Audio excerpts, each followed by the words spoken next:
Qual seria então o pecado que macula a dedicação do nazireu? Deduz que o próprio ato de santidade, a abstinência em si, é o pecado que exige um sacrifício de expiação. Está começando agora a querer clarear as coisas, mas ainda vai ficar melhor. Então, deduz-se que o próprio ato de santidade, essa busca, né? Você escolher ser uma asceta, essa busca, né, pela santidade, a abstinência em si, é o pecado que exige um sacrifício de expiação. Como assim? É um grande pecado afastar-se dos prazeres do mundo, os prazeres que o mundo nos oferece, né? Isso é um pecado. Se você ler a Torá, se você ler o Shulchan Aruch, você vai ver que a Torá, ela induz você a ter uma vida equilibrada, sem excessos, né? E tudo, no comer, no beber, no desfrutar as coisas boas da vida, em viagens, né, em passeios, mas principalmente no campo assim, de você ingerir, no caso, alimento sólido e álcool, por exemplo, né? Não, eu falo, por que eu falo de alimento sólido? Por exemplo, que já, se o Eterno quiser, em setembro eu completo 66 anos, então eu tenho que ter os cuidados, embora não tenha, eu dou umas abusadinhas aqui e ali, né? Então eu preciso ter mais cuidados, cuidar do templo, porque na velhice você não tem, o organismo não tem o mesmo metabolismo que uma pessoa de 20 anos, 30 anos ou 18 anos, né? Então tem que maneirar mais, nós temos que maneirar mais, cuidar mais, né? Com o que a gente diz, açúcar, excessos, massas, enfim. E na parte da bebida também, né? A Torá é muito clara em dizer que quando você ingere um vinho, por exemplo, tem que saber até onde você tomar o vinho. Não vai tomar 3 garrafas de vinho sozinho, né? Então tem que ter um equilíbrio nas coisas, né? A Torá, ela fala disso aí. Ela não fala, a Torá não diz, não, você é proibido, terminantemente proibido de ingerir bebida alcoólica. A Torá não fala disso. A Torá fala que o Eterno nos fez, né, para nós dominarmos sobre todas as coisas, né? Tanto a parte externa da terra, o ar, né, quanto o que está no solo, né, e os animais e tudo que o Senhor nos proporcionou. Então não podemos impedir o corpo de se beneficiar daquilo que a Torá lhe permite. Por esse motivo o nazireu torna-se um pecador. Quando você se priva demais, o teu corpo também começa a gritar, e isso pode trazer alguns problemas para você. Se fica frustrado, se fica infeliz, se pode ficar depressivo.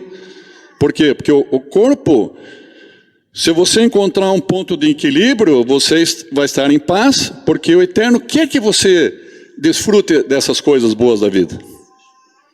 O Eterno não fez assim para viver numa prisão e para a gente colocar um zíper na boca com o cadeado. Ele não fez isso. Então nós temos que desfrutar, mas com equilíbrio, né? Todas as coisas, por quê? Em 1 Coríntios 6,12 diz assim, ó, todas, não diz 50% nem 70%, todas as coisas me são lícitas. O Eterno fez milhares, você tem muitas alternativas no mundo para desfrutar de momentos bons, de prazeres, de alegria, milhares, né? Porém, aí que entra o domínio, mas nem todas as coisas convêm. Mas nem todas as coisas me convêm. Todas as coisas me são lícitas, mas eu não me deixarei dominar por nenhuma. Então, o que significa, mas eu não me deixarei dominar por nenhuma? Você ter, não passar do ponto de equilíbrio. E o que é não passar do ponto de equilíbrio? É você não pular a cerca da Torá. Quando nós pulamos a cerca da Torá, eu já dei o exemplo, né, em outras para-choque, cavalos puro sangue, por exemplo, que eles ficam dentro da cerca, eles têm uma alimentação super saudável, eles têm um tratamento VIP, eles têm banho, passam escova no cavalo, eles ficam com aquele pelo brilhando, assim, né? Eles têm uma vida alegre e saudável dentro da cerca, esses cavalos. Mas digamos que um cavalo desse meio rebeldinho, pula a cerca. Dentro da cerca, ele tem digamos, o gramado onde ele está lá, é tudo tratado, não tem buracos, não tem altos e baixos, né? É um lugar assim confortável para o cavalo. Se ele pula a cerca, não vai ter o mesmo tratamento. Ele não vai ter a comida que ele tinha, ele não vai ter os banhos que ele tinha, ele pode cair num buraco, quebrar a perna, cair numa valeta, porque ele não é um lugar totalmente diferente e ninguém está cuidando daquele lugar. Então é mais ou menos isso aí. Então, mas eu não me deixarei dominar por nenhuma delas.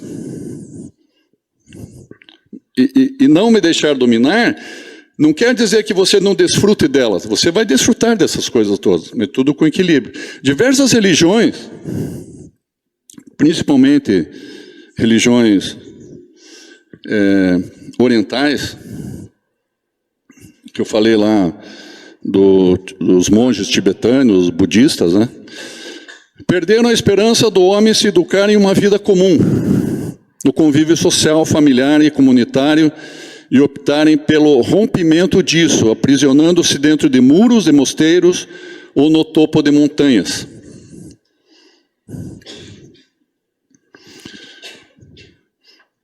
Nós devemos dizer sim à vida, como ela é, pois Hashem não quer que flagelemos nosso corpo. Eu não lembro qual que é o nome da seita lá, não lembro agora qual que é o nome dessa seita, que tem um ritual que eles fazem, que eles flagelam, eles ficam seminus, com as costas de fora, assim, e começam a se chicotear, assim, mas tem um número de chicoteadas que você tem que dar para cumprir o ritual. É como se para você se purificar, você tem que se autoflagelar. Não sei quantas vezes lá. E é bem pesado o negócio. Então, o Eterno não quer que a gente faça isso. Nem isso e que você não se prive das coisas, né?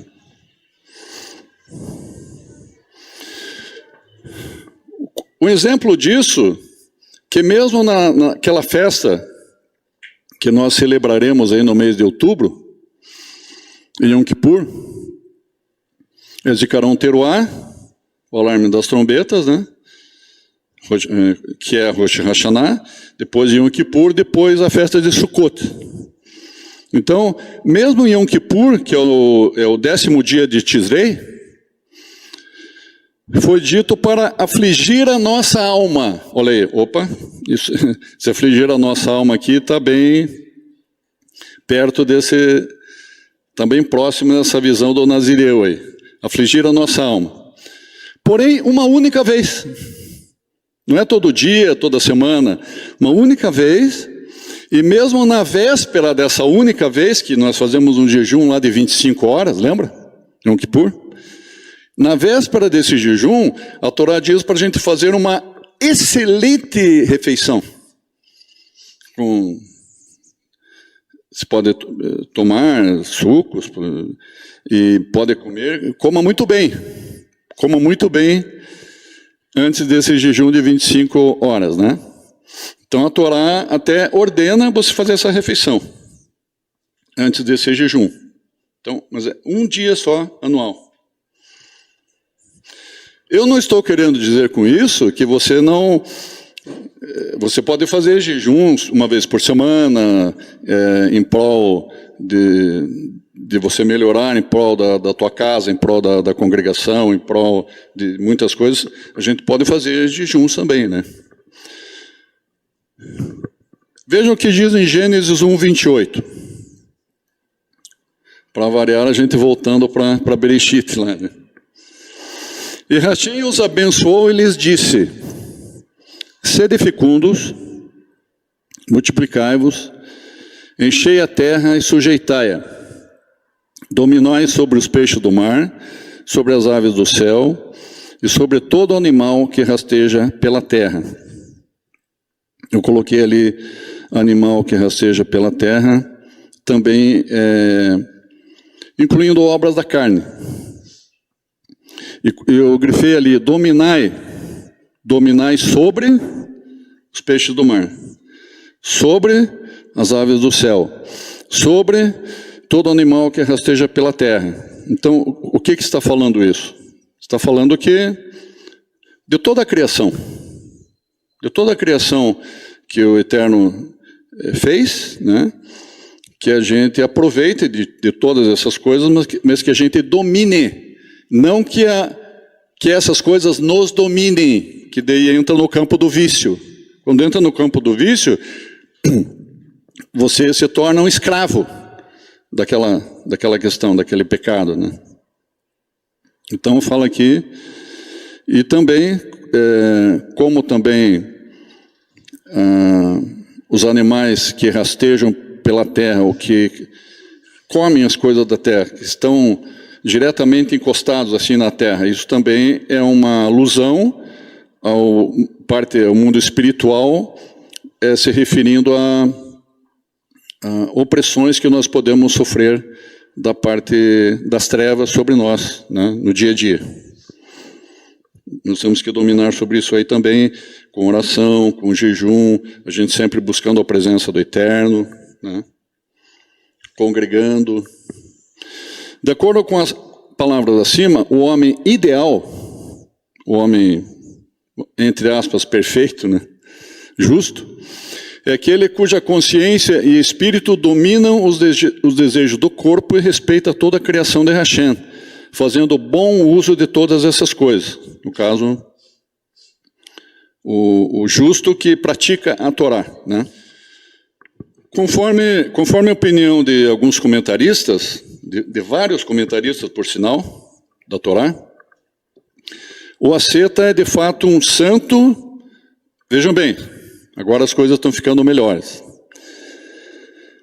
Muitos comentaristas, eles acham que o asceta é de fato um santo e um pecador ao mesmo tempo, embora ele busque a santidade pela disciplina e pela privação.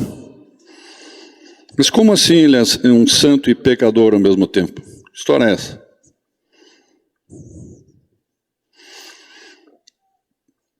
Mas mesmo com a decisão de dominar seus instintos, o asceta deve lembrar do motivo que o levou a isso.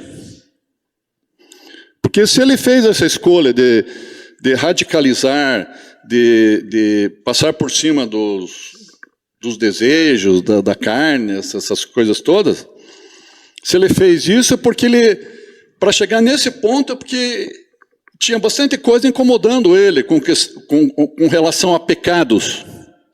Tinha vários pecados que ele não conseguia se livrar daquilo, daí ele faz uma escolha radical para tentar se livrar daqueles pecados que estavam oprimindo ele, entendeu?